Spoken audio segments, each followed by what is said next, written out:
여러분 지금 스마트폰을 쓰시든 노트북으로 작업을 하시든 아니면 챗 GPT 같은 AI를 쓰고 계시든 거의 100%이 회사의 제품을 사용하고 계신 겁니다. 바로 SK 하이닉스인데요. 지금부터 왜 이 회사가 AI 시대의 진짜 주인공으로 떠오르고 있는지 그 비밀을 하나씩 파헤쳐 보겠습니다. 자, 다들 아시죠?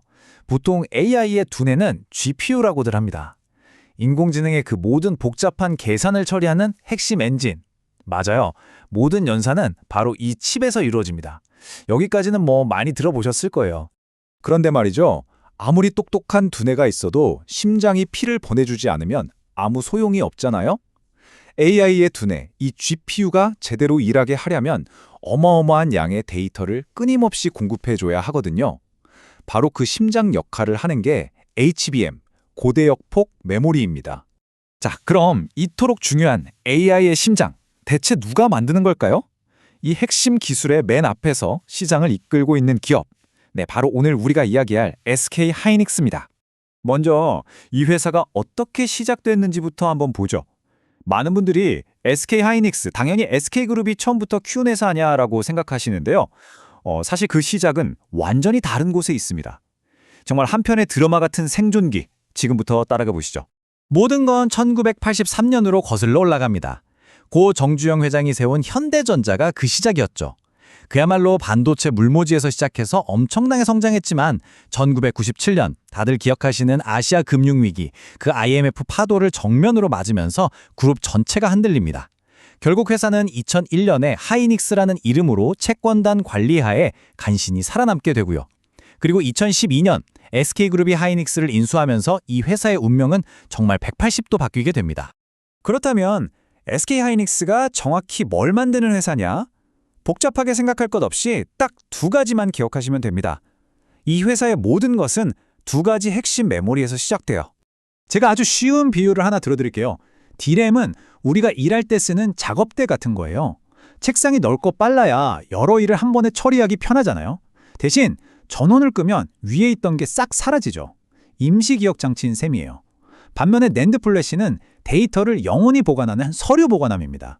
여러분 스마트폰에 저장된 사진, 컴퓨터의 문서 파일들, 이게 다 낸드 플래시, 즉 SSD에 저장되는 거죠.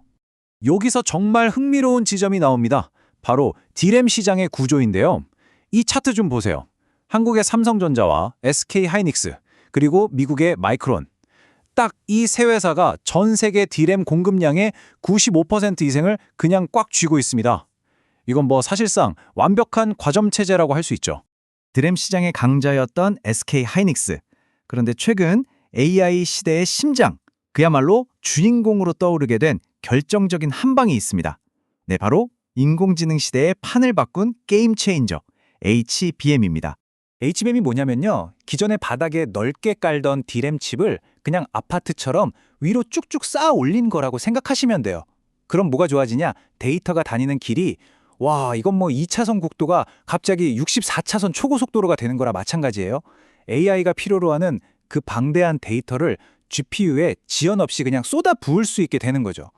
그리고 바로 이 HBM 시장에서 SK 하이닉스는 그냥 잘하는 정도가 아니라 현재 시장을 거의 지배하고 있습니다. 4세대 제품인 HBM3 그리고 5세대인 HBM3E를 세계 최초로 만들어내면서 기술력에서 완전히 앞서 나갔거든요. 그 결과가 뭐냐?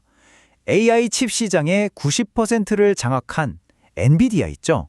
그 최신 GPU에 들어가는 HBM을 사실상 독점 공급하고 있습니다. 엄청나죠? 자, 그럼 이제부터가 진짜 중요하겠죠? 과연 미래는 어떨까요? 이 AI라는 거대한 파도 위에서 SK 하이닉스가 마주한 엄청난 기회, 그리고 동시에 절대 피할 수 없는 리스크는 과연 무엇일까요? 기회는 뭐 말할 것도 없습니다. 바로 이 폭발적인 HBM 수요죠. 이 그래프 성장세 좀 보세요. AI 시장이 커지면 커질수록 더 똑똑한 HBM이 더 많이 필요해지거든요.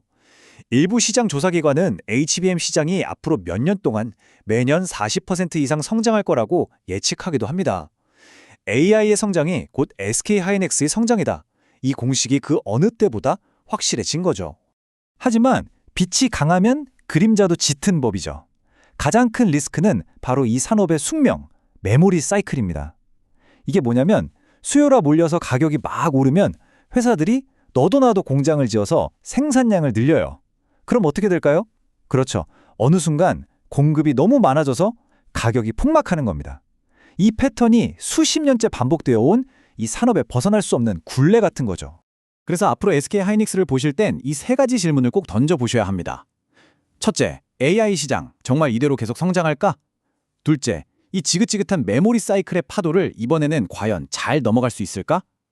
그리고 셋째, 엔비디아라는 단 하나의 강력한 고객에게 너무 의존하는 건 과연 괜찮을까? 바로 이런 상황 때문에 요즘 시장 전문가들 사이에서 이런 말이 나옵니다.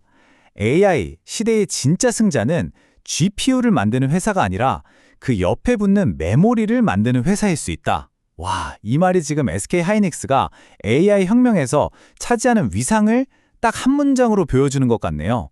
한 가지는 분명합니다.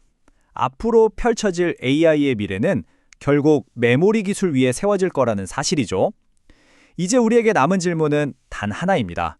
앞으로 더 치열해질 이 메모리 전쟁에서 과연 누가 최후의 승자가 될 것인가? 그 질문의 가장 한가운데에 바로 SK하이닉스가 서 있습니다.